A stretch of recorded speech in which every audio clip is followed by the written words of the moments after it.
अस्सलाम वालेकुम फ्रेंड्स, मां अरशद अली ऐं तव्हां मुंहिंजी चैनल यूट्यूब लोबाबा लर्निंग होम ॾिसी रहिया आहियो। अच्छा, अॼु जी वीडियो में असां हिन टाइप जा कुझु सवाल आहिनि उहे सोल्व कंदासीं। सो ॾिसी करे परेशान न थिजो, सो सफ़ा ईज़ी आहे। हिन वीडियो खे ॾिसण खां बाद में अवां हिकिड़े मिंट में जेको आहे हिन टाइप जा क्वेश्चन्स जेके आहिनि सोल्व करे सघो था। सो पहिरियों नंबर सवाल आहे bracket -7 close bracket multiply star bracket +6 close bracket. अच्छा, इन सवाल के जेको आहे हल करण खां अॻु में कुझु रूल्स आहिनि उहे अव्हांखे यादि करणु लाज़मी आहिनि। सो हिन सभ खां पहिरियां माइनस इंटू प्लस जेकॾहिं हिक ॿिए सां मल्टीप्लाई थींदियूं त उन्हनि जो नतीजो छा निकिरंदो उहो तव्हांखे यादि करणु लाज़मी आहे। सो हिते मां रूल लिखी छॾियो आहे, जेकॾहिं माइनस थींदो त रिज़ल्ट जेको आहे निकिरंदो plus, minus into plus minus ई थींदो, प्लस इंटू प्लस प्लस ई थींदो, प्लस इंटू माइनस माइनस ई थींदो।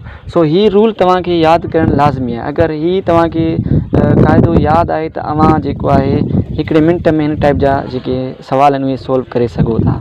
सो अचो त हाणे जेके सवाल आहिनि उहे उन्हनि जे तरफ़ हलूं था ऐं सोल्व कयूं था।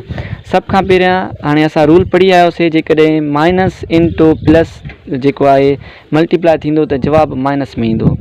उन खां बाद में असां 7 खे जेको आहे 6 सां ज़रब कंदासीं। 7 छिका घणो थींदो 42।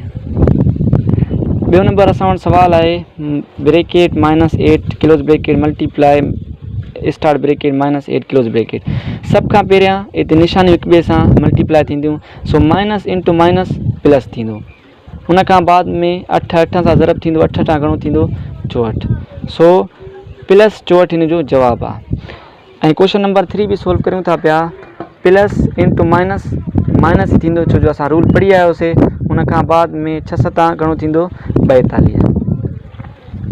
सो -42 हिन जो जवाबु आहे। ईअं ई क्वेश्चन नंबर 4 बि सोल्व करियूं था पिया। सभ खां पहिरियां हिते निशानियूं हिक ॿिए सां जेको आहे मल्टीप्लाई थींदियूं। प्लस इंटू प्लस थींदो, प्लस लिखूं या न लिखूं असांजी मर्ज़ी।